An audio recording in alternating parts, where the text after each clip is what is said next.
and I would like to welcome you all to our September 2020 meeting. Due to COVID restrictions, we are meeting in this format until it's safe for us to resume in-person meetings. So let's see, Jennifer went over the guidelines for Zoom. I'm going to put over our meeting agreements. Just a second.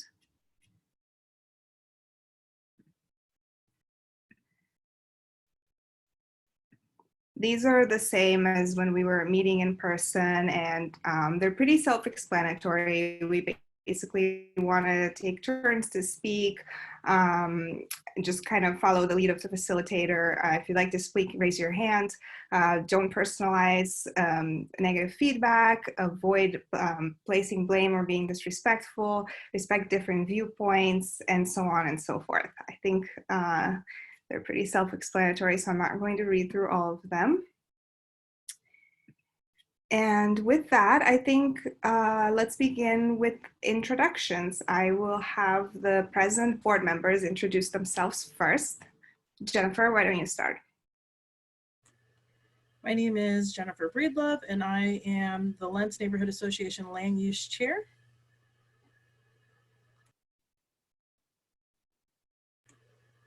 Thank you. Jason? Hey, I'm Jason Bird. I am an at-large board member and a resident of Lents for about 13 years now. Awesome. Robert? Good evening. I'm Robert. I'm the Public Safety Chair. I've been in Lents since like 91, I believe. Single full-time father of 3, dedicatedly volunteering all over the community. Great. I think that's all in terms of board members, unless I'm mistaken. Let's go through everyone else. And this is important. It helps us because this is taking place of the sign-in process. So it's kind of how we are able to document attendance. Marcy. Hi, I'm Marcy Addy. I've been living in Lents for about 2.5 years now. Great. Thank you for joining us. Alan. I am Alan Field. I'm on the Richmond Neighborhood Association board, and I got a copy of the agenda. I'm curious about your cleanup. Awesome. Welcome, Alan. And then we have and Dean. Hi, I'm Luke Miller. And I'm Jean Fang. We actually just moved in earlier this year, and we're really excited to be here. So thank you, guys. Awesome. Thank you for joining us. Sliver. Hi, sorry, this is my girlfriend's phone. It says Sliver. I'm Jay. I work as the Executive Director of Portland Clean Air and also Cascadia Action. And I'm here to address diesel particulate concerns in the neighborhood. Thank you for being here. Do you mind saying your name again? It cut out for me for a second. Oh, sure. My name is Greg Bourget, and I actually live in the Buckman neighborhood on Morrison Street. Gotcha. Welcome, Greg. John. Hi, my name's John Flack. I've been in Lents since 2016.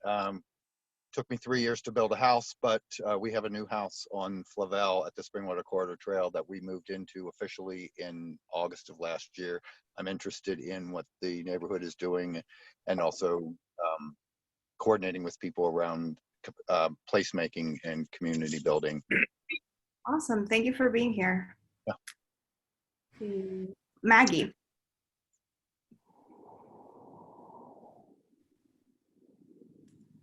Hi, my name is Maggie Dirk. I am with the Portland Bureau of Transportation. I'm going to be giving an update tonight about the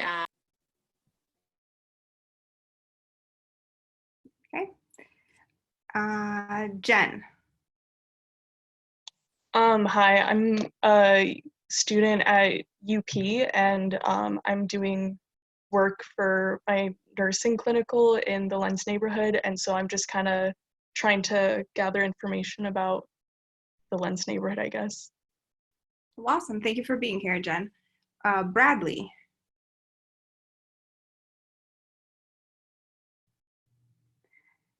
Okay. Ben.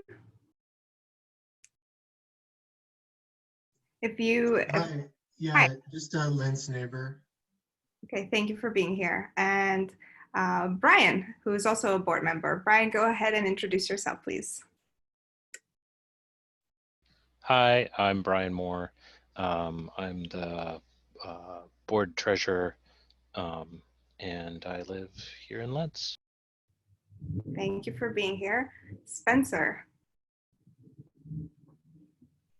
Hi, Spencer. Lentz. I live in Lentz for about 5 years now. Well, thank you for being here.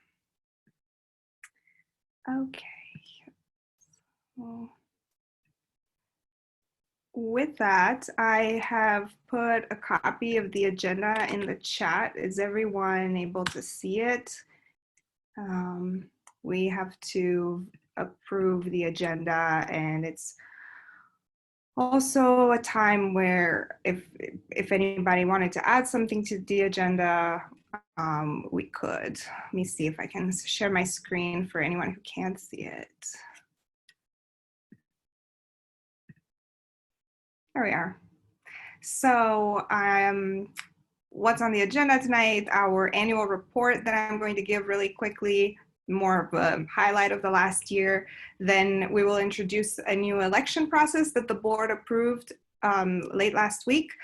We'll announce a dumpster cleanup that we have coming up, and then we will have two presentations, one by Cascadia Action on diesel particulate emissions in our neighborhood, and then one by PBOT about the impact that the Hawthorne Boulevard repaving will have on the buses running through Lentz.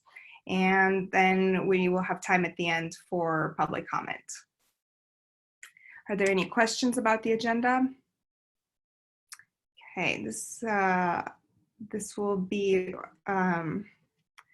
our first attempt to vote in this formula tonight. I apologize, people are still coming in, so I'm also letting people in as we speak. So if you are an LNA member, which means that you live in Lentz, you've signed into a Lentz meeting, the one tonight counts, you're over 18 years of age, and so either you live in Lentz or you own property in Lentz or you own a business in Lentz, you are eligible to vote. So this is just a procedural thing where we have to vote in the agenda. And so I'm going to make a motion that we approve the agenda as is. Does anyone second the motion? I second the motion. Thank you. Robert seconds the motion. If there are no questions or comments, I will call to vote. So if you're in favor, how should we do this? Sometimes we do typing in the chat, other times people use the function to raise their hand. So I prefer that we type in the chat. That way we can keep record of it, which is what we're supposed to do. So just type yes or no or abstain. And if you're not an LNA member, then don't worry about it. Okay.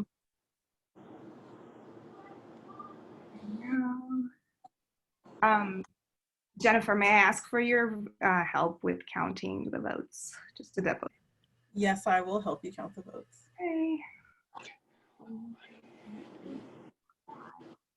Okay. Yes, Hey, Sabina. vote. Is there a question? I just wanted to offer that this is a tedious formality that ensures our nonprofit status stays valid, and that is for compliance with ONI standards. So we do, as a board, recognize this can be tedious. We appreciate everybody kind of helping along. Yes, thank you for offering that.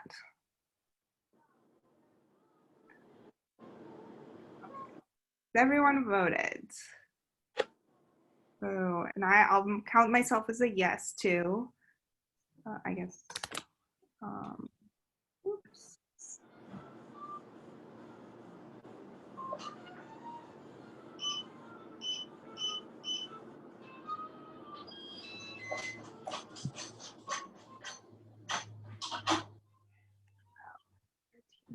So I've counted 13 yeses. Jennifer, is that what you're getting to?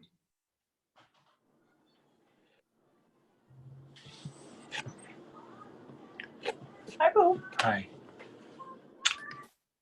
You talking? Yes. So yes, and that means 3 people are not Lentz residents. So that, if that sounds about right. Okay, so we have the motion carries, the agenda is approved with 13 yeses, 0 abstentions, and no one is against it. So thank you. And with that, we can begin.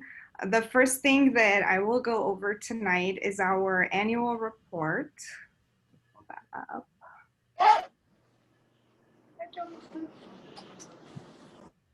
Thanks for bearing with me here.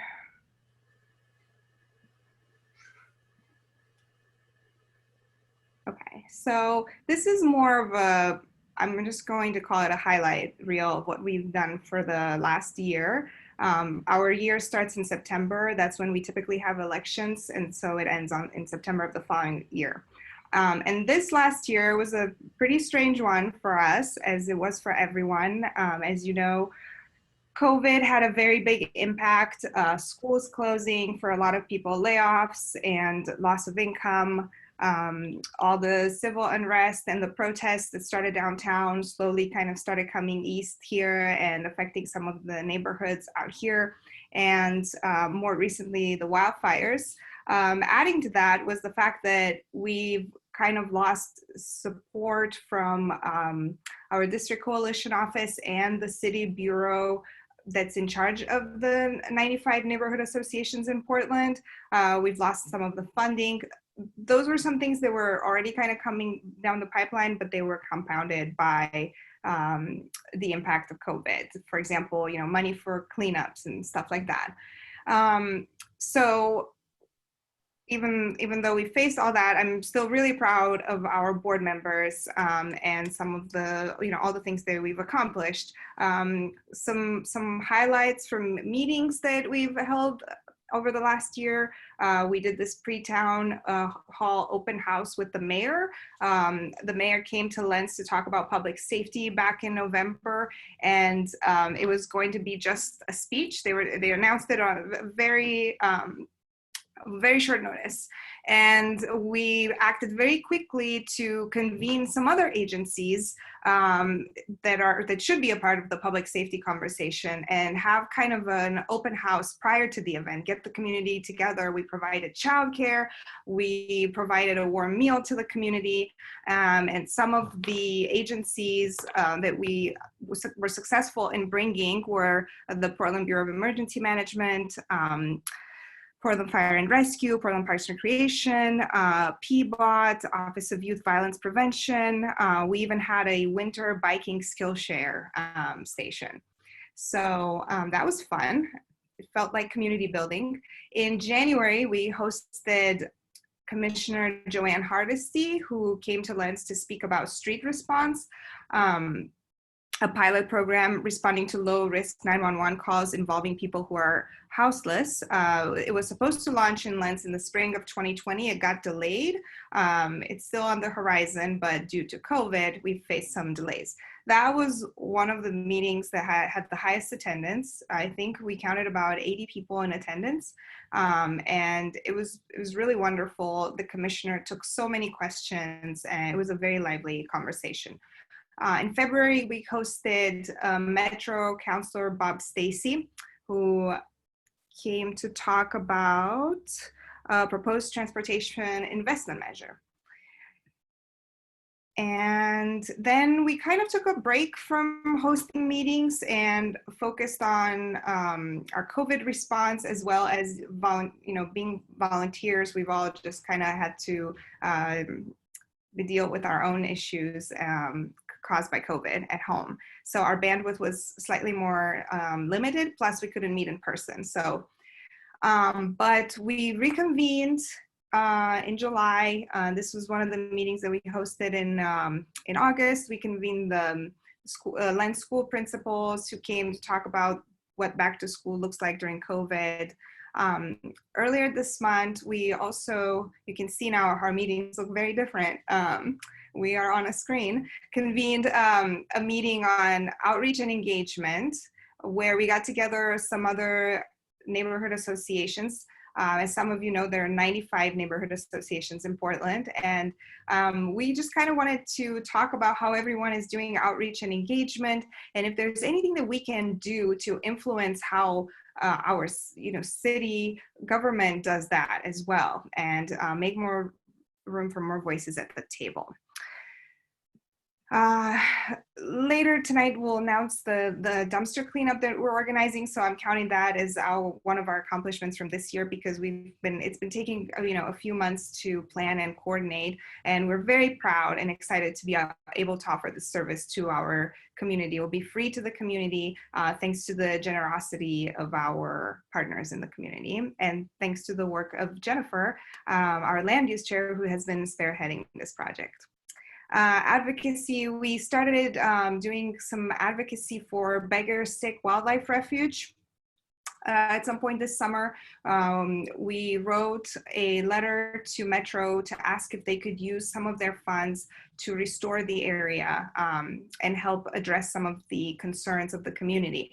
And where we are with that is we are trying to get together with Portland Parks and with Metro and with the neighbors surrounding the area of Beggar Stick, and kind of get on the same page about what the city's been doing here. There are many concerns that people have, and we just want to get everyone together to have a conversation. Robert, I see you have your hand up. Do you have a quick comment? Yes, I just wanted to kind of make those present aware that in the Johnson Creek water restoration effort, they removed a bunch of soil. They put it on a BES lot that is kind of in the northwest corner of Beggar's Tick. It's an adjacent lot. They actually just removed all that soil. It was had too much vegetative material for them to take to a dump at the time. It's settled over the last several years, and they finally removed it. And then they planted a selection of Northwest native seeds, and that is what's there now. And I just wanted to offer that as kind of an update on what's happening there if anybody's driven by it. Thank you for offering that. I'm sure that a lot of people have questions about what's going on there, and it's actually what we've been trying to find out ourselves. We've been trying to get answers and try to bring them to the community. So thank you for that.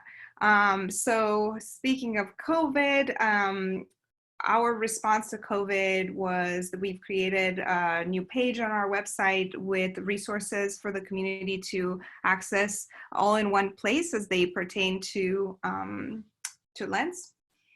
And last but not least, I just want to, give my appreciation to our board members that have stuck with us through this last year. Like I said, it's been a very difficult year, and thanks to them showing up and voting and approving budgets and putting their brains together, we have still been able to fulfill our obligations and do things for the community. So thank you all so much.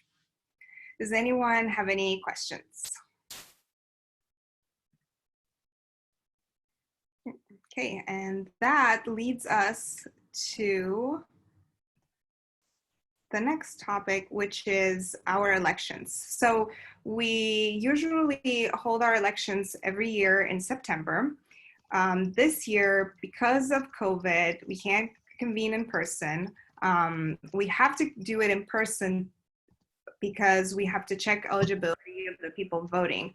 So we got delayed also because of the wildfires that were here at the border, and they were impacting some of us and some of our operations. But we finally had an emergency board meeting last week, and as a board approved a new election process that the election committee put in place. So I'm going to introduce that to you all tonight, and this is something that we're going to vote on. I'm going to also show you what the positions are that are available.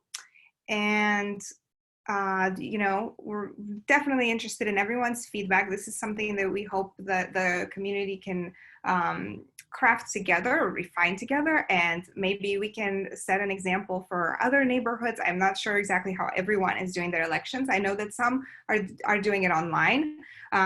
We ran through the logistics of that, and it didn't make sense to us because the possibility for error and all that. So we want to try something new. So with that, what we have. Okay, so it's up on the screen now. The positions that are open, quite a few.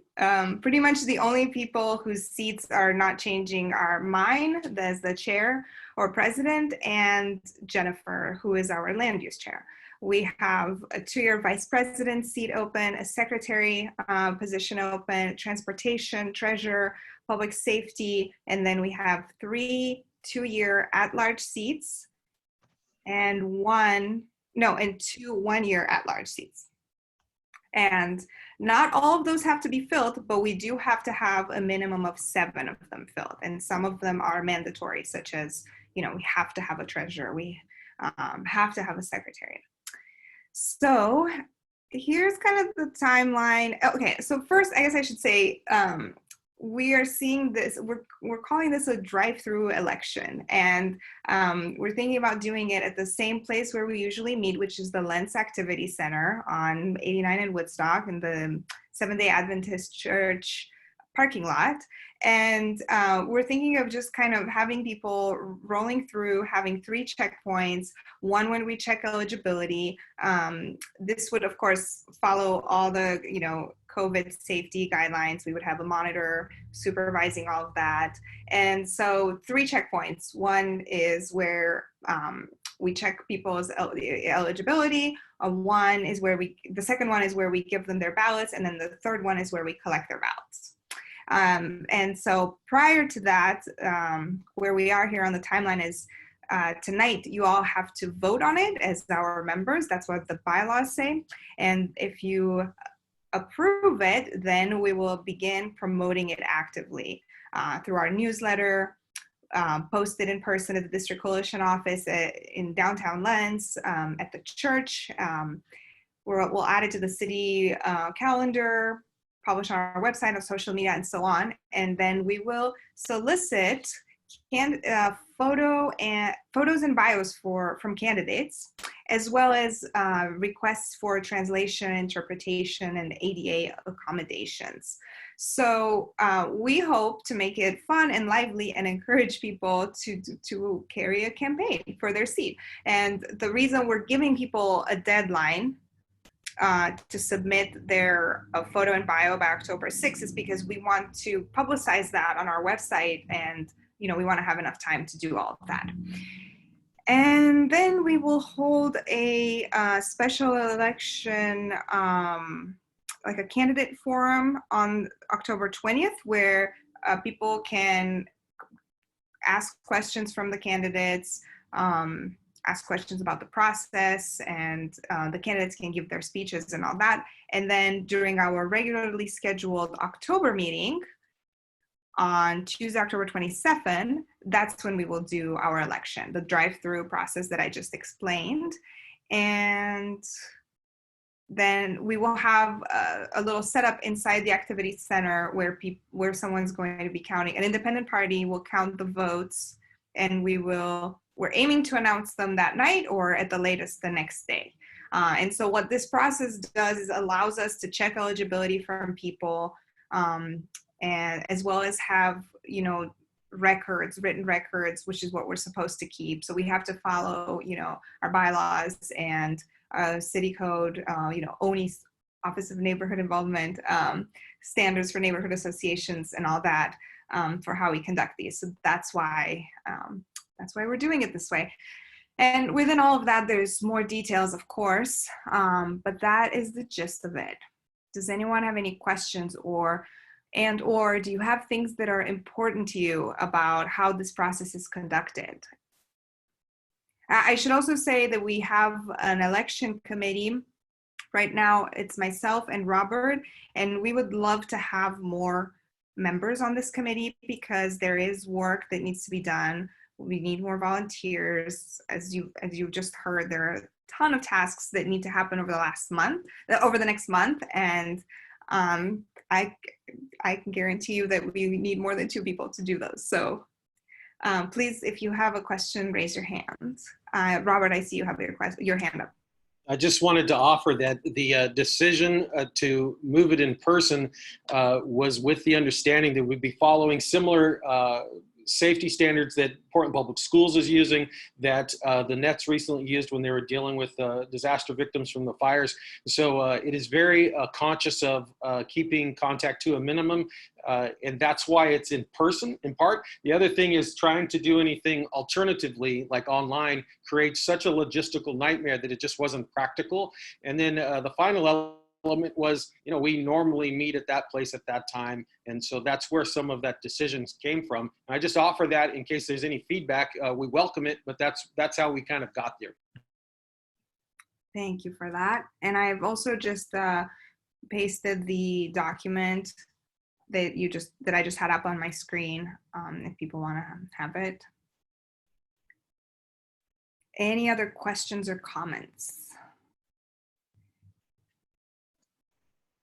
Sabina, I have a quick question. Go ahead. Awesome. I was just reviewing the board description page, and I think there's a couple positions that are not described. So I know it is not great to get an AR, but if we could add that to the list of things prior to election process kicking off, that would be excellent. Yeah, absolutely. Which positions? It looks like we're missing the public safety role. Okay.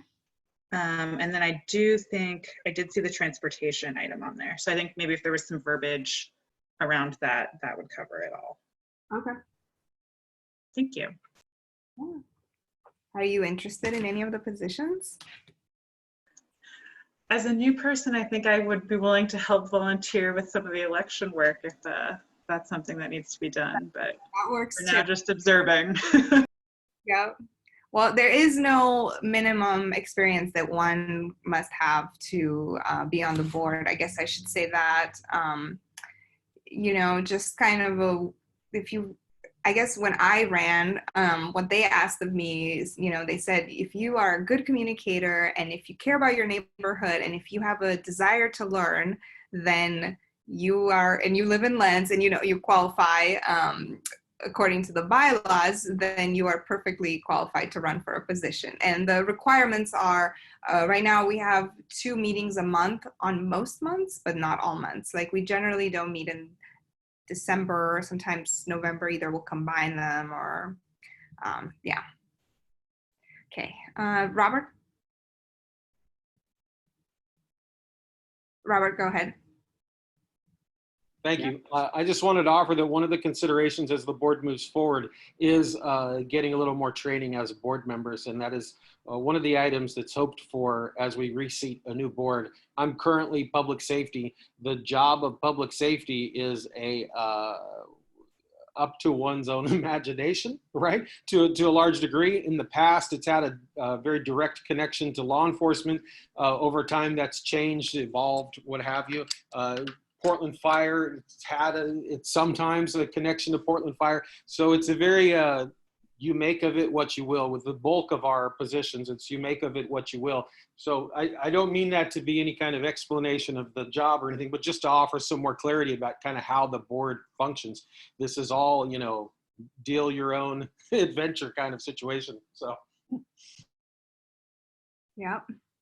Yes, we definitely want to invest in our board members in this coming year with some trainings, as well as I've offered just if people want to get more leadership experience, typically the chair facilitates all the meetings. I'd be happy to rotate through that role if other people want to also facilitate in my place occasionally.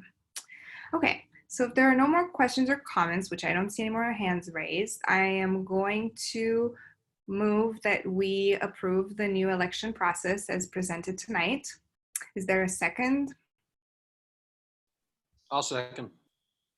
Okay, Robert will second. And now let's again, and Robert, will you write that in the chat, please, that you'll second? And let's call to vote. So if you're in favor, write yes in the chat. If you're against, write no. And if you're abstaining, write that, please. And Jennifer, if you will help me, please double check the.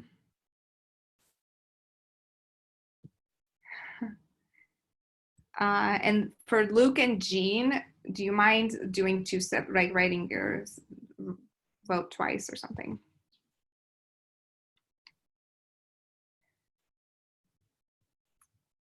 Awesome, thank you. And so if you're a member, it's very important that you vote something. If you don't want to do either yes or no, then please write abstain. And if you are having trouble writing in the chat room, please speak up and let us know so that we can count your vote otherwise. So I've counted 13, Sabina. Okay. Did I vote? Yes, I did. Okay, 13. Does that check with the count of all the members? Let's see. That does match the previous vote. Brian, I don't see you. Did you vote? Yes, awesome. Okay, so is that 14? Okay, so with 14 votes in favor and no abstentions and no no's, the motion carries, and the new, and I would say temporary election process for this year for the LNA is approved. Thank you so much, everyone. And I just wanted to note that there are 17 people now in the room, and that's why there's 14 votes. So still the 3 that are still the difference. Good work, everyone. Okay, so now I will turn it over to Jennifer. I'm going to share my screen to announce, very exciting, long time in the works, our neighborhood-wide dumpster cleanup that will be free to the community. So thank you, everyone. We are going to have a cleanup, a fall cleanup. Yay! So it's going to be at the Mount Scott Church of God, which is at 106th and Henderson, 105th, 106th and Henderson. Some of the partners that are supplying us with dumpsters and trash cans will be Waste Management and Aero Sanitary. And then for the insurance for this event will be provided by Four Forces Inc. And we are just so happy that we're able to do this. And the only thing that we won't be able to accept are hazardous and toxic materials, and possibly no tires to this event either. I'm still trying to work out if I can find a partner that would take automotive parts as a part of this. But other than that, everything is you're welcome to bring. We are still looking at a partner too for Sharps containers if we're going to go that route, but we will announce further and get this out to everyone on our website and to anyone who has shared their email with us to let them know that this will be taking place and what the details are of the event. We are looking for volunteers still. We have constructed some COVID policies in place, like wearing masks, having gloves, safety gloves, #1, hard hats, and etc. Also taking the temperature of people who will be volunteering because we're going to be around each other, so it's important that everyone is healthy and safe. And those are just some of the pieces that we'll be doing. And then when people are coming to drop off their items, it's proposed that we'll have like a quick check-in sheet where they can tell us their name, about where they're located in Lentz, and provide an email address, and we'll see if there's any other demographics that we want to add to that list to keep everyone safe. With that, the time of the event will be from 9 to 1. And if anyone on this call wants to volunteer, we just ask that you be there 15 minutes before, so 8:45, and stay a little bit after just to help us make sure we get everything picked up. That is all I have. Does anyone have any questions or comments? Looks like Alan does. Go ahead, Alan.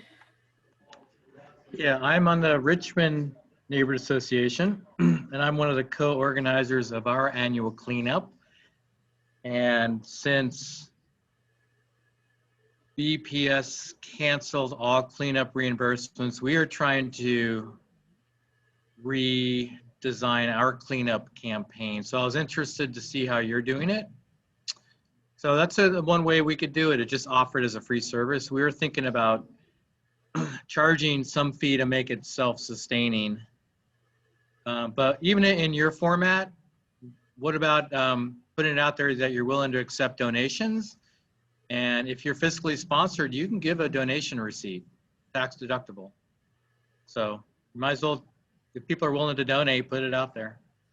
Yeah, and so we do have that open. Robert and I worked on this project and with finding the partners who were willing to give us as much as possible for free.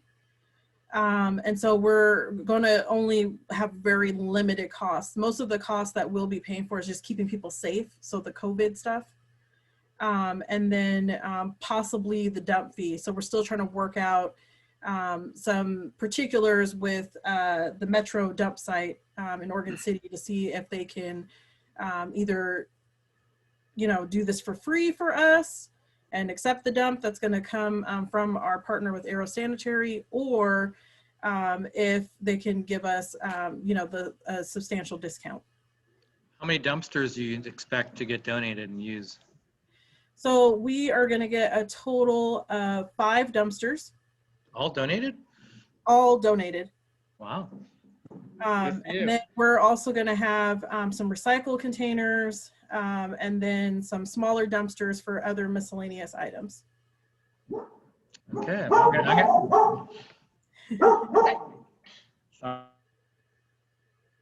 Let's see. Robert has his hand up. Go ahead, Robert. I just wanted to offer to Alan some of the challenges that were faced in this, largely overcome by Jennifer. And that was insurance through the coalition office. That was an interesting, I think Sabina actually helped with that as well. The dump fee, as Jennifer mentioned, getting some of that donated. Locations were tricky because the insurance plus the ability to have a dumpster, and then the day and time.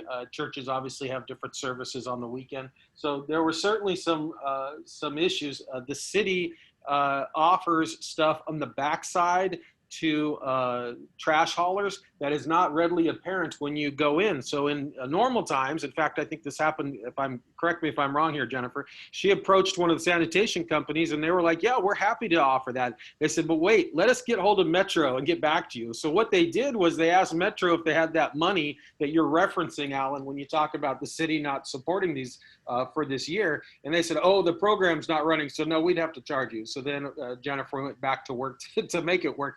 So the concerns that are probably you're facing are certainly present. We are discussing a suggested donation to offset costs, but for Lents, for the demographic of our region, we really strive for low cost. It's just a reasonable offering for our community to help clean it up. We had a variety of suggestions for other efforts that we might tie to this, other partnerships, et cetera, et cetera. Jennifer's been critical in making those partnerships happen. And then the other thing that we were faced with, interestingly enough, is that the Mount Scott Church of God used to hold their own cleanup where they had some, I think, 8 dumpsters that would get filled within a day. And so we kind of had to thread the needle of not effectively enticing all of their folks to come to ours and trying to get the word out to the larger community. So we did face several obstacles. And again, when you're looking at this, I suggest if you're able to connect with Jennifer, because she was definitely making a lot of this stuff happen with these partnerships. Yeah, I'll reach out to Jennifer next winter and talk to you more. Sounds good. Thanks. Yeah, so y'all are the first to hear about this cleanup, so we're counting on your support as well to spread the word. We have a flyer that you just saw we're going to put on our website, but also word of mouth is so helpful. Just share it with your neighbors. If you hear people getting ready to make a dump run, tell them, save them some money and tell them to come and use our service instead for free. And I will be setting up a Venmo account and or PayPal so to also collect donations if people want to donate to this effort so that we can do more of it. Thank you, Jennifer, so much for doing this and overcoming many challenges. And thank you, Robert, for all your help with it too. So with that, I think we are ready for our presentation. First presentation, I should say. 1 second, sorry, I have to get to my agenda.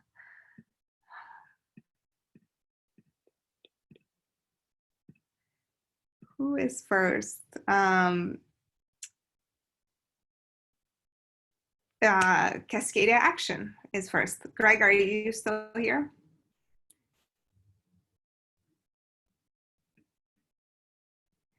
Greg, can you hear me? Yeah, did I unmute okay? Yeah, you did have the mute, but now I can hear you. So you are first. Go ahead. Okay, thanks very much. Okay, well, I'm here to address diesel particulate concerns in the neighborhood. So I work as the lead researcher for Portland Clean Air, which is a PAC, and Cascadia Action, which is a 501c3. And this is our 6th year. It's my 6th year. I was one of the founders. So the reason that we started was because back 6 years ago, we were ranked as the worst city in the United States for respiratory distress from air pollution, according to the EPA's 3-year assessment. And so we started to pull records from agencies to understand the industries nearby. And we've met with unbelievable resistance. With the DEQ, we were escalating to lawsuit, even to get at the most basic records. And then Bullseye Glass happened. So at that time in the glass hearings, the DEQ admitted that they weren't using human health as a factor in the regulation of air pollution. And by that time, we had pulled the records from 8 agencies, including, for instance, Bullseye Glass's permit review, where the DEQ admitted that in their review, they noticed 6,000 pounds of lead, cadmium, arsenic, and chromium going into their furnace. And there was no stack control device, no scrubber. And in fact, they owned one. They just had never plugged it in because it wasn't required by the DEQ, so they kept it in a warehouse. The DEQ in their permit review said they could triple production and still have no filter. And they had a child daycare just a block away. So that's the kind of environment that we started in back 6 years ago. Since then, 11 industries, including Bullseye, have put up a control device that removes 99% of their emissions at a cost of $70,000 to $20 million. These were all voluntary in the sense that the DEQ didn't require them, but they were all a result of citizen action campaigns against these 11 industries. So having control devices on smokestacks has been going fairly well. Recently, we've pulled up with Clean Air Oregon's spectacular new reporting. We've been reporting the emissions and the health consequences of every smokestack in Portland. And on our website, you can see all that. But I think what's happening in Lens is not so much about smokestacks. I don't think you have a lot of smokestack industries nearby, which tend to be located along the river. I think the concern is diesel particulate coming from unfiltered trucks using the I-205 as a hub to make their deliveries. So these would be short haul in-city trucks. They could be any size. We pulled all the records from ODOT and DMV and did statistical analysis. So we're looking at in California, all the trucks have filters by 2015 by state law. But our statistical analysis showed that in Portland, in the 3-county Portland area, 3/4 of the trucks have no filter. This would make sense when you look at EPA's statistics on our expected diesel particulate, airborne diesel particulate. They say that we're in the worst 1.3% of counties currently nationwide for airborne diesel particulate. Diesel particulate is the worst airborne carcinogen according to California risk assessments. California says that it causes 70% of cancer risk from all airborne carcinogens combined. So we have this problem of diesel particulate. And I think with this kind of problem, it's tempting to want to pass a law. And the problem with Oregon is that in Oregon, the legislature accepts unlimited corporate donations from politicians, a practice that's been made illegal in 45 states, giving us the second most expensive elections in the nation behind only New Jersey. These are $40,000 checks per CEO going to these campaigns for state legislature. And I believe the legislature is then repaying these gifts by gutting environmental legislation, leading to the current problem where we don't use human health as a way to regulate industrial pollution as they do in other places. So we think that passing a law or lobbying would not be effective in this case. The city and county has been preempted by the state, so our city and county can't pass anything, and it's been deadlocked for decades at the state level.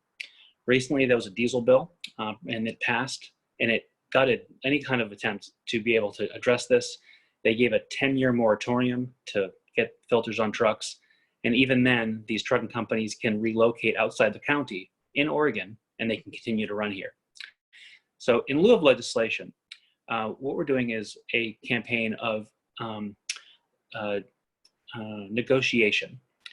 For instance, the largest trucking company here in Portland is XPO Logistics. They have 8,000 unfiltered trucks, and unusually, not a single filter on any of their trucks.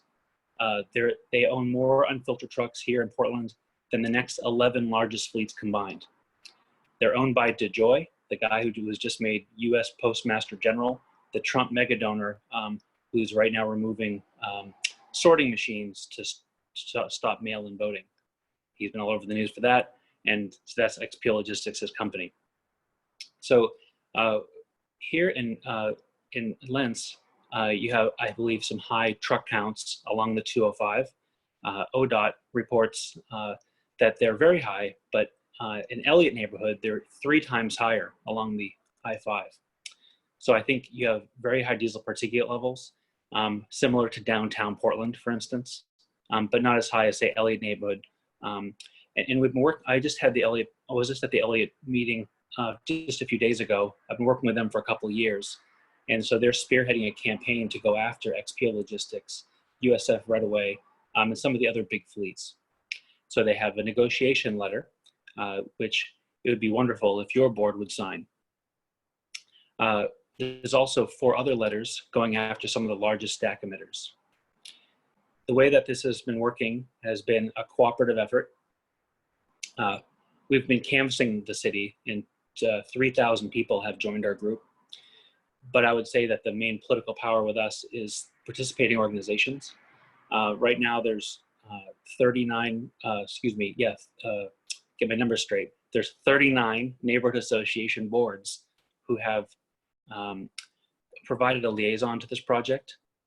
12 churches and synagogues, including one coalition of 24 churches and synagogues, 2 other coalitions and 2 other groups. So in all, about 51 organizations have provided a liaison so that we can take collective action. So I'm glad to assist the neighborhood to deal with monitoring. We have 14 diesel particulate monitors. Putting up a filter in your house, we've done a ton of research on that. And ultimately, I was hoping to be put on your board agenda so that a liaison could be appointed and we can keep in touch to take this kind of collective action. And I'm certainly glad to answer any questions both in this meeting this evening, but also I can be called, and I'm glad to answer any questions over the phone or in email. Thank you, Greg. So to clarify, it seems like you're maybe asking for a couple of things or just one thing. I understand you're asking for a liaison on your team. And then were you also asking for our participation otherwise? Like it sounded like maybe some involvement with the grant, or are they the same thing? Right. So we have these 5 negotiation letters, and we'd love it if your board would sign them to endorse them. They're from other neighborhood associations, boards to polluters. We're facilitating, but they're not from us. But also we have diesel monitors, which we can do testing with. We have a whole bunch of things going on. And I think what the liaison is able to do is act as a communication bridge between the participating organizations and the Lentz board, so that it would mean that we wouldn't have to come to a board meeting.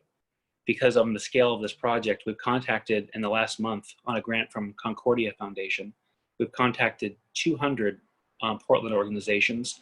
Almost all of them are neighborhood associations and churches and synagogues. And so as you can see, going to 200 board meetings would be very challenging. So that's how this liaison thing has been so helpful. Okay, does anyone have any questions or comments? Alan, go ahead.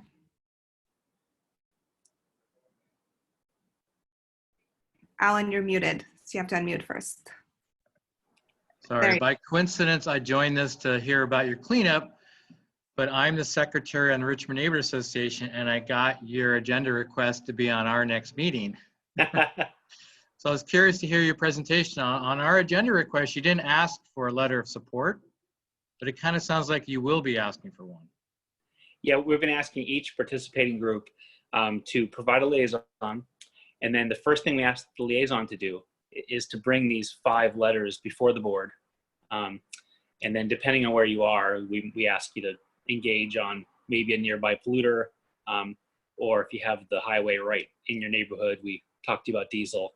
But yeah, the liaison has been the first thing we've been after because, then it's much easier to get through a board process.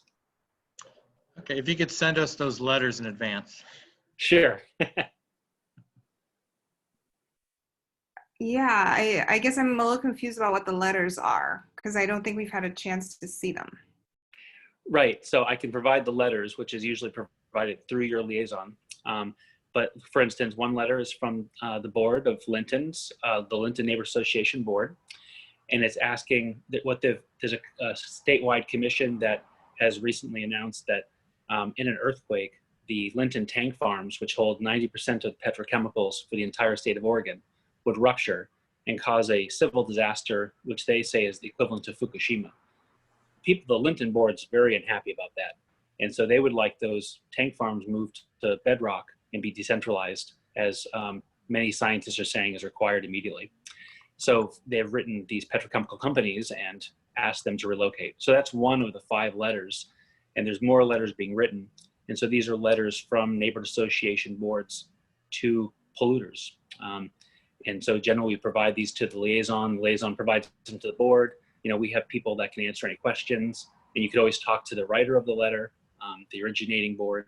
And so that's how we've been working to have, in this case, 51 organizations, but we want it to be over 100 local Portland organizations collectively communicating with the worst polluters in lieu of, a state government that would do it for us, which would be nice as well, but seems like probably unlikely.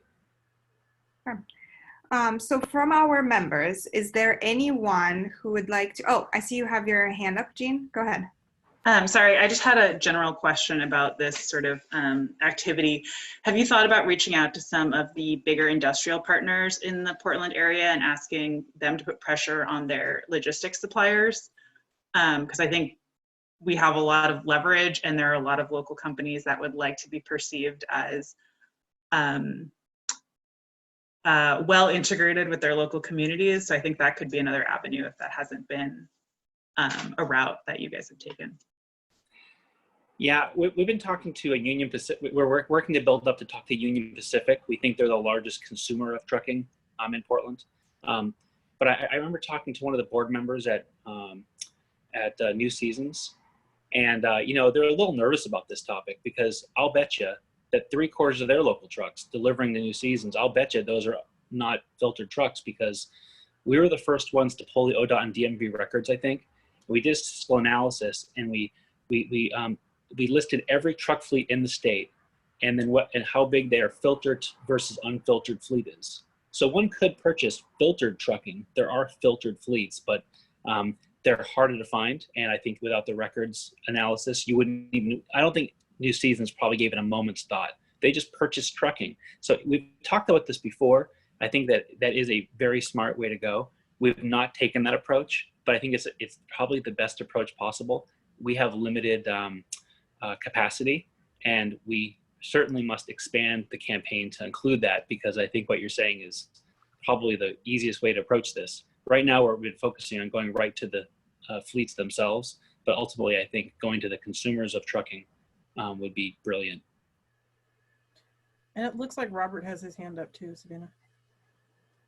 Oh, Robert, but we do have to move on. So last comment. Go ahead. Well, mine was a question. You continue to say we, and I was curious how many people are at your PAC and how many people are at your nonprofit. Additionally, you've offered a lot of conjecture and a lot of opinion, and I've just not seen a lot of facts. So do you have a website that we could see the facts that or if they're present that you're referencing? Sure. So at portlandcleanair.org, we've listed all of our reports. You are using the data of 8 agencies, and we've extensively cited every assertion. We've worked on keeping our opinions out of it and speaking only from public record and data. We have 3 PhDs working with us on the campaign, and a whole host of people who do statistics, computer programming, GIS mapping. And so I would say right now we have a staff of about 4 people, but we have a significant volunteer network. There's probably a dozen people with expertise who work with us regularly to get through all the data and present it and edit it and so on. But at portlandcleanair.org, you'll see not only all of our data listed from every agency for download, but all of our reports, and they're all about 2 to 5 pages long and heavily cited. And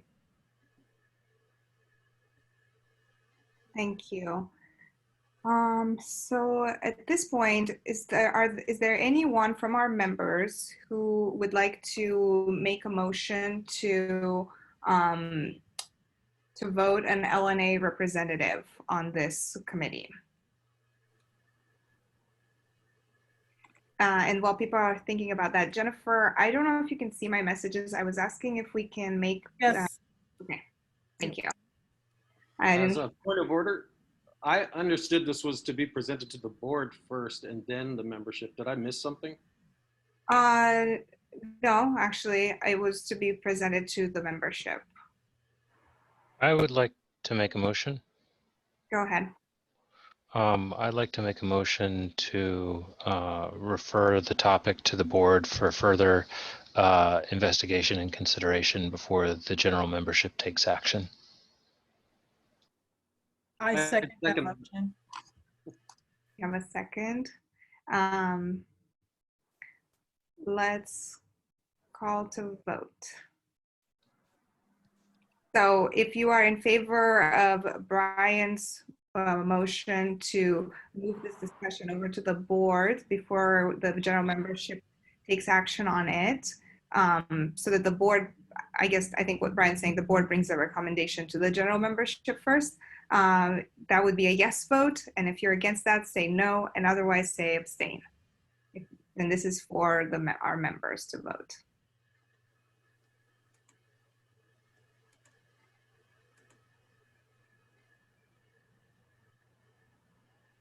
So again, write in the chat, please. Yes, no, or abstain. And if you need any clarification on anything, just ask.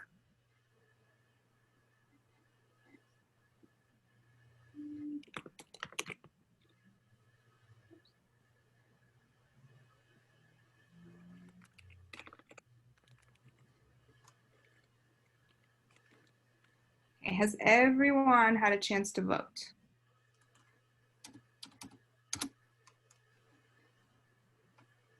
Let's count them. 1,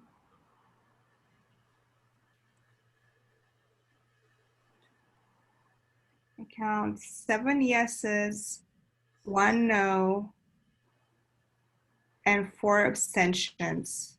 So with that, I'm sorry. Sorry, I was just saying I agree with that count, Sabina. Okay, so with that, the motion carries. So Greg, thank you for presenting, and we will be in touch. Our next board meeting is, what month are we in? Beginning of October, the 2nd Thursday of October, and I will add it to that agenda, and then I will be in touch with the results. great, thanks very much. Yeah, thank you for your time, and thank you for including us in this discussion. Thank you. Okay, before we go to the report from PBOT, I am going to ask our treasurer, Brian. This was supposed to be a part of my annual report, and I forgot to include it. But thankfully, Brian is here to just give like a short financial report, just some numbers from our bank account over the last year, where we started, where we're at, some of our big expenses. Brian. Thanks. So we had a big spending year, which is unusual for us, but we began the 2019-2020 year with a balance of $8,800.25. We ended it as of August 31st with $3,181.40. Total annual expenditures came to $7,056.69. with $1,176.74 in total deposits. I'll touch on the deposits first. The bulk of the deposits, more than 99% of them was funding from the city of Portland. And then about $1 was interest earned over the course of the year from the bank account. In terms of expenses, the bulk of expenses are grouped into a few categories, including childcare that serves members during our in-person meetings, which stopped, but not at the beginning of this year, about halfway or maybe even 2/3 through. Let's see, we had some grants that were made. That was some of the big expenditures. Then other items include meeting materials, meeting refreshments, and the other big ticket item is monument lighting. So I'll dig into the specifics a little bit. So over the course of the year, we spent $475 on childcare. In the grants category, there were 3 major grants that were awarded during this year. One to the East Portland Collective for $2,000, one to the Lentz Fair for $2,000, and one for the Lentz History Project of $465. We spent about $90 in meeting materials, $710 and change for meeting refreshments. And then the ongoing big ticket item that we have is the monument lighting that the Lentz Neighborhood Association continues to pay for. And the total for the year was $873.79. That's paid monthly to PGE. And then we had internet hosting paid for this year for $166. And then there was one grant that I forgot to mention. It was for Pet Parade, and it was $260.74. And that's a wrap. Thanks. Thank you, Brian. And I would like to note that the childcare and the food expenses, they're so large, but we've been able to accommodate them even as the city stopped funding us. I am personally pretty proud of that accommodation that we provide, because I think it makes our meetings more accessible to parents, to folks who work long hours, to, low-income folks, and it makes them more accessible. And we actually received praise from Commissioner Joanne Hardesty when she attended our meeting in January for offering those accommodations. And she said that she turns down any meeting where they don't offer food and childcare. So does anyone have any questions or comments? Jason, I see you have your hand up. What is the internet hosting during our meetings at the community center? Oh, no, it's funds our website. It's right. the hosting and server for the Lentz Neighborhood Association website. Thank you. Anyone else? Any other questions or comments? Okay. Well, thank you, Brian. Thank you for putting that together and on short notice, because I forgot to do it ahead of time. So I appreciate you doing that tonight. And with that, we are going to move to our last presenter of the night, Maggie with PBOT, who is giving a presentation on how the repaving of Hawthorne Boulevard is going to impact the bus lines that go through Lentz. And we have asked them to really focus their presentation on Lentz and the impact on Lentz. So I know it's late and I know this might not seem relevant, but chances are you're probably going to learn a lot from this. Maggie. Thanks, Sabina. We'll keep it quick. And my supervisor, Mauricio Leclerc's on the line. He's going to kick off the presentation. Let me just share my screen. Oh, yeah, you'll share the screen. Okay, so while we do that, thank you so much. Why are we here with you? And since Hawthorne is so far away, it's because, what happens when we're working on is likely to affect the Lens area. So we wanted to make you aware of it. And also you might have received mailing telling you to go to a survey and vote for an option. So why Hawthorne? I think tonight you'll appreciate why we're talking about you. Basically, we have a repave project from 24th to 50th, which is in the dark purple. Also, but the study area goes all the way to 12th. Basically, repaving happens next year.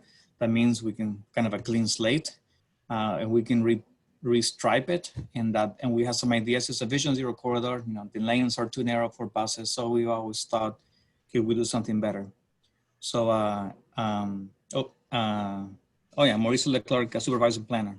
I think I'm seeing the comments that I need to introduce myself. I apologize.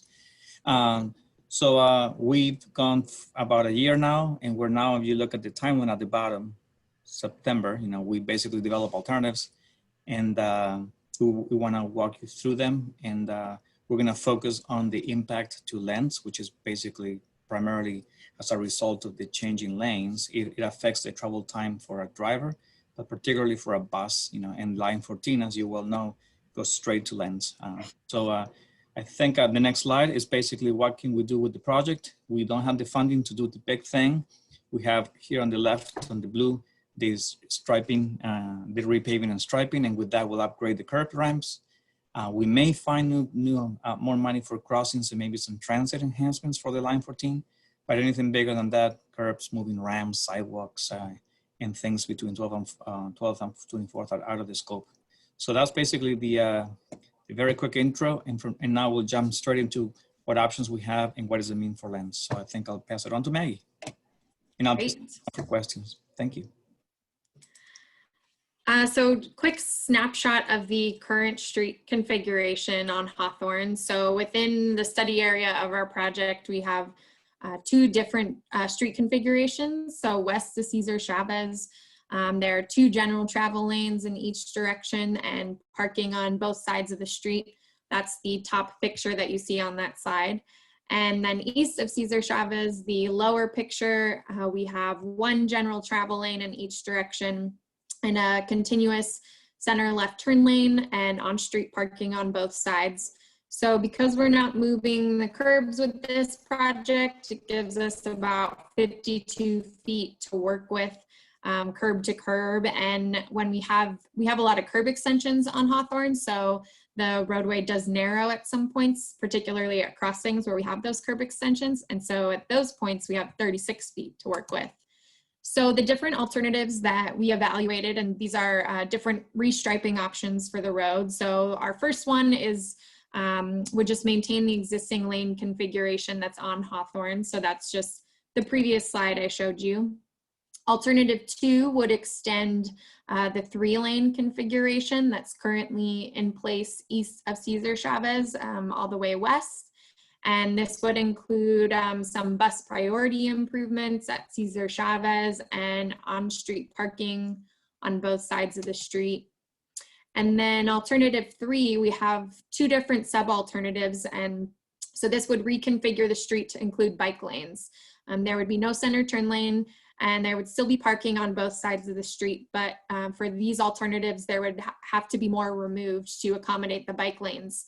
So our first sub-alternatives, the alternative 3A, makes space for on-street parking still at the curb, and there are buffered bike lanes between the parking and general travel lanes.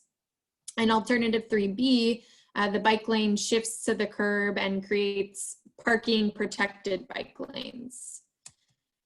And so our team evaluated these alternatives looking at the benefits and impacts related to our project goals, which include wanting to improve safety. We want to support Hawthorne's Main Street function, connect people to and from Hawthorne. And then in addition to our project related goals, we also, you know, with all the work that we do, consider equity and climate. So that was also included in our evaluation. And this is just a high-level summary of the key trade-offs that we were seeing with the evaluation. With regards to safety, you know, alternative 1 does the least to improve safety because we're not changing the configuration, but both alternative 2 and 3 could improve safety with lower vehicle speeds and reducing crashes. Both alternative 2 and 3 with regard to crossings, they provide the most opportunities for additional crossings. With parking, alternative 1 and 2 remove a small amount of parking, but alternative 3, we'd expect to remove up to 50 to 60% of on-street parking. That's particularly with the parking protected alternative. What's really important, I think, to the Lentz neighborhood, the travel time impacts. So both alternative 1 and 2, we would expect to maintain or improve transit travel times. Alternative 2, we expect to have a small increase in the auto travel time, and alternative 3, we expect significant increases in both transit and auto travel time. And then finally, the bike lanes. So alternative 1 and 2 do not provide dedicated bike facilities on Hawthorne, while alternative 3 provides the buffered or parking protected bike lanes.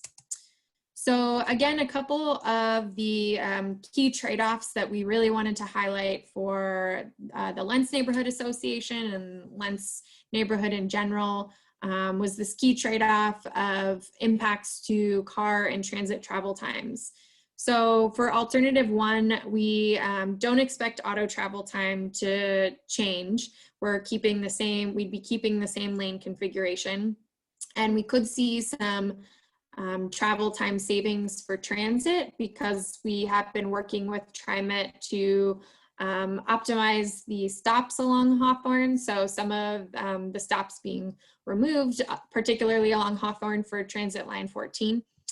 With alternative 2, we would slightly increase the auto travel times and again could potentially see an increase or reduction, excuse me, for transit travel times.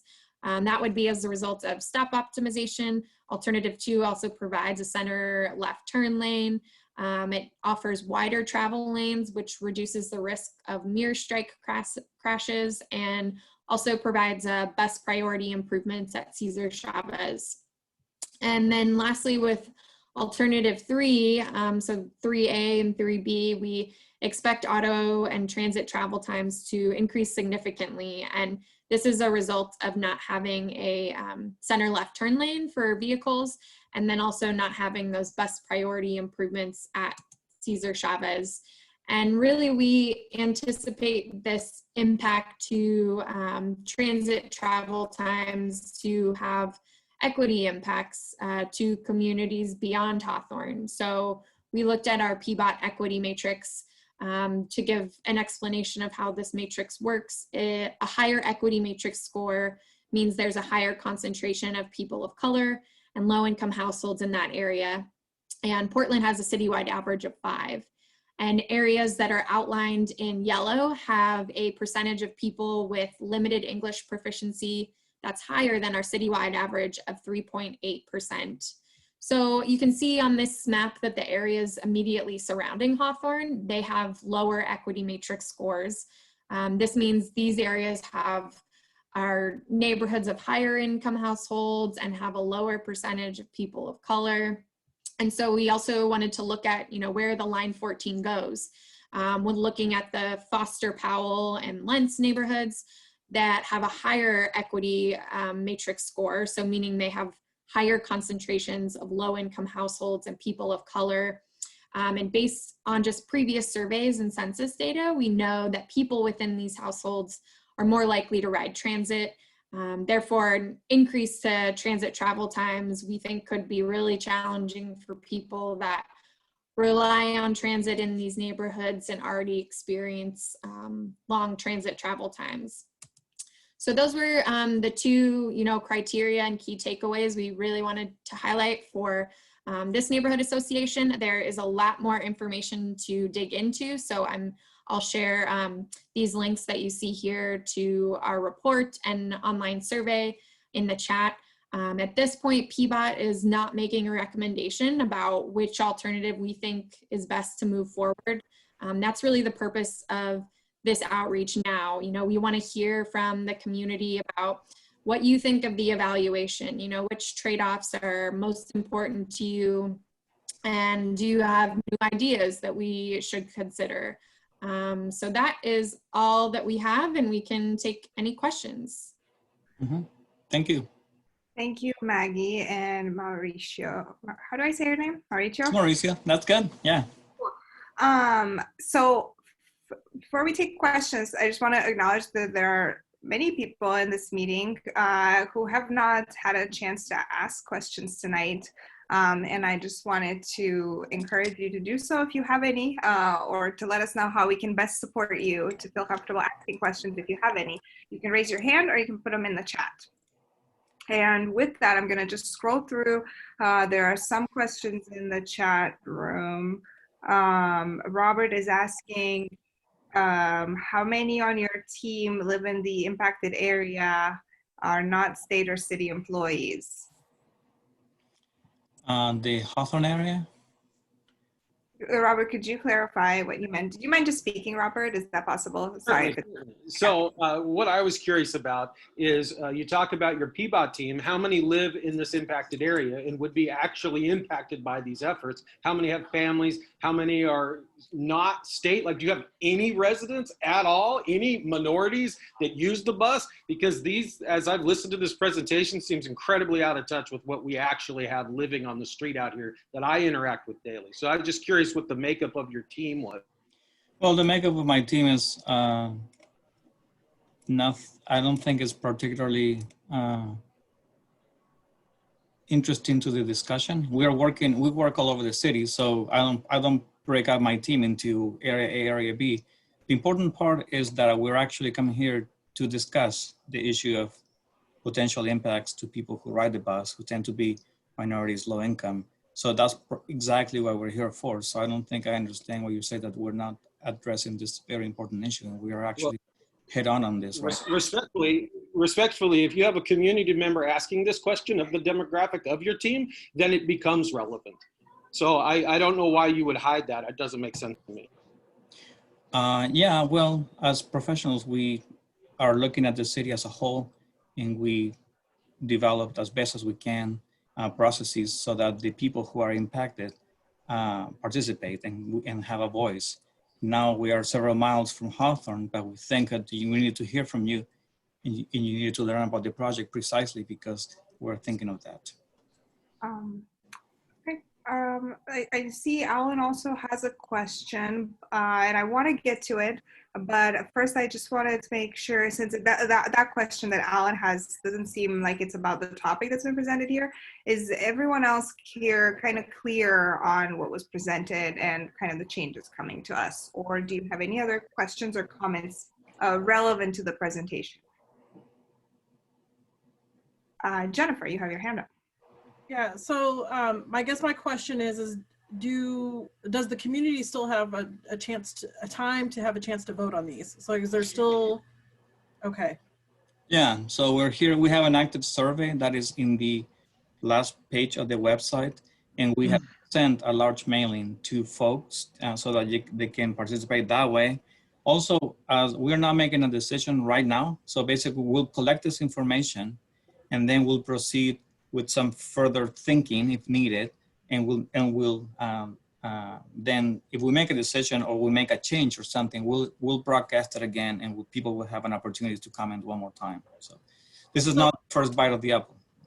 Okay, and so how are you measuring that? Are you measuring it by a threshold of how many people respond, or just by a time? It's at this point, it's a combination, you know, who, demographics, what the key issues are. Is there an interesting question? Something we did not get right, or people did not understand correctly, and then we can, so we'll take all this information and adjust accordingly, based on what we hear. Okay, thank you. Any other questions or comments? Like Jean has her hand up, Sabina. Yeah. Sorry. Go ahead. Really quick. So as someone who previously has taken the 14 to work quite often, I definitely appreciate you guys taking into consideration increase in transit time.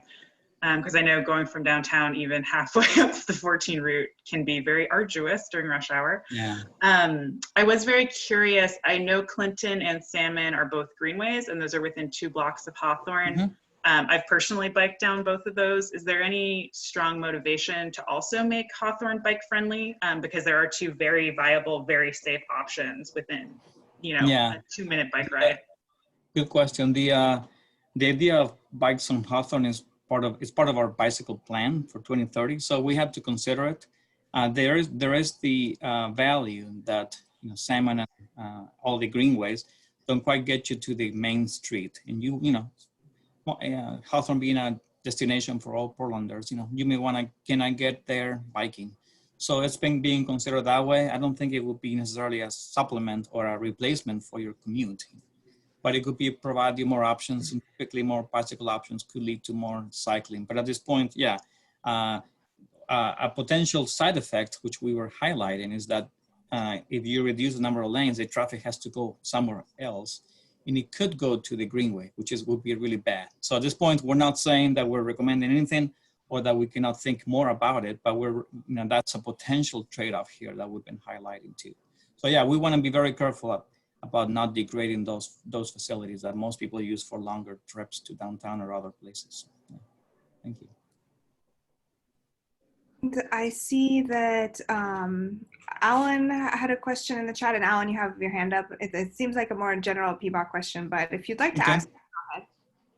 Yeah, what kind of touches upon the last question is, since PBOC in the public engagement process, and actually towards the end of that process, you presented tonight and at the Richmond Neighborhood Association 4 alternatives, including 3 A and B, but I'm hearing secondhand that now there's political pressure from the commissioner's office to create a new 3C alternative.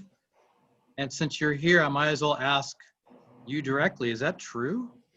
Is there going to be a new 3C at the last minute that people haven't had a chance to vote on yet? No, I don't know where you got that.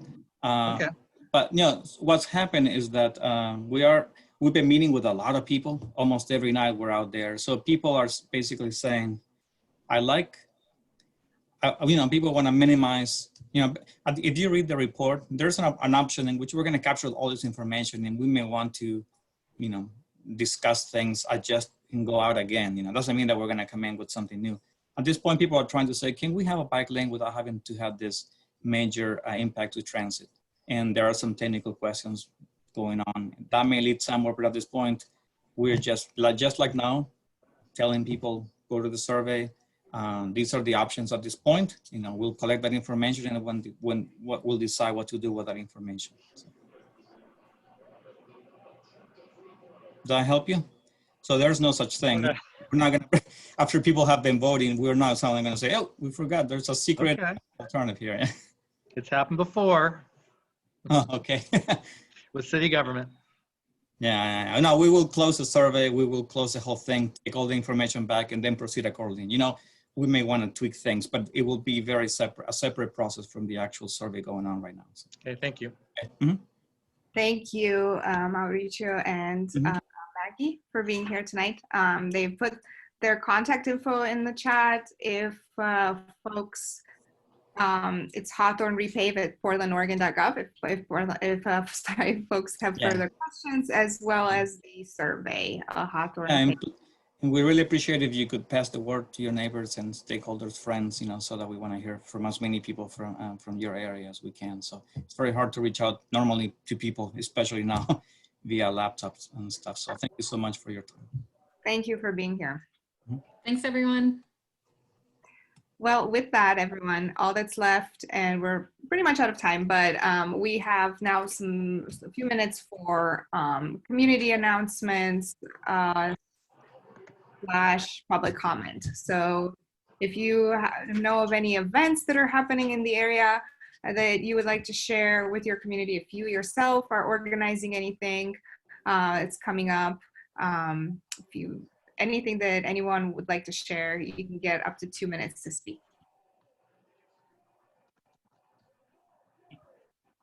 Jennifer, I see you have your hand up.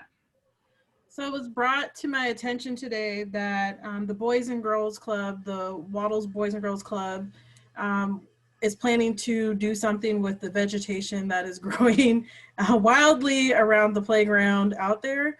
So they have proposed that they're going to put native plants there. They haven't found the native plants yet, but they're looking for volunteers from our neighborhood. And they plan to do this event on October 17th to help them plant these new native plants, which could be beneficial to, you know, our environment in general, and just beautifying Lents entirely, because I don't know if anyone's been over there to the Boys and Girls Club and seen how it looks currently. I think these plants will be a great improvement. So if anyone is interested in that effort, you can reach out to the Boys and Girls Club, or you can reach out to myself or Sabina directly too. I like offering your support, Sabina. What's that? I said I like offering you up for support too, Sabina. Sure. Yeah. Anyone else? Oh, Lydia made a comment that she can help. So I will put my email in the chat then, just so you can reach out to me, Lydia. well, if there are no more questions or comments, I just want to, oh, Jason, go ahead. Hey, this is Jason Bird. So I'm just going to continue to mention this, even though it has been slow in materializing, but I am continuing to work on the Lents History Project, which is a website is my target.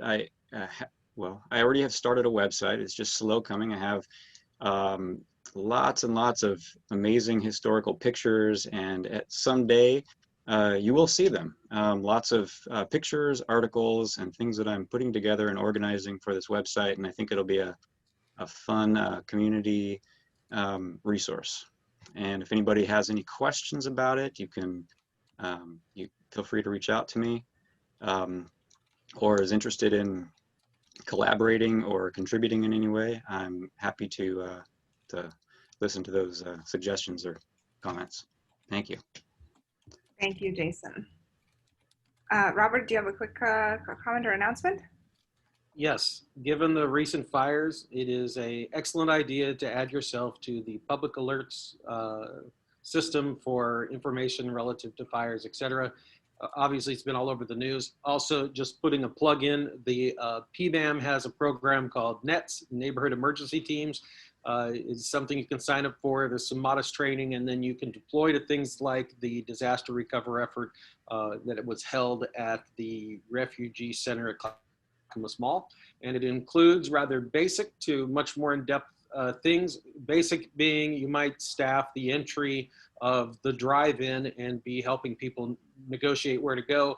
More advanced may be if you're doing an ARO, which is a radio operator with communications, or helping locate folks as a lead. All that stuff is under a FEMA program that Portland has adapted for our Portland metro area. So that's the NETS, Neighborhood Emergency Teams, and that's public alert. It's always worth signing up for, and just wanted to mention it. Thank you, Robert. Well, with that, I'm going to wrap it up by just reminding people that we have the dumpster cleanup that's coming up on October 3rd. And before that, our annual election. I hope that people will run and I hope that people will vote. I'm going to put my email in the chat here if anybody wants to talk about eligibility, or if you're curious about what, just want to talk more to figure out if position on the board is right for you. And with that, I'm going to end our meeting. Thank you all so much for being here. And I will see you soon. Have a good night. Bye, Sabina. Thanks, everybody. Bye. Yeah.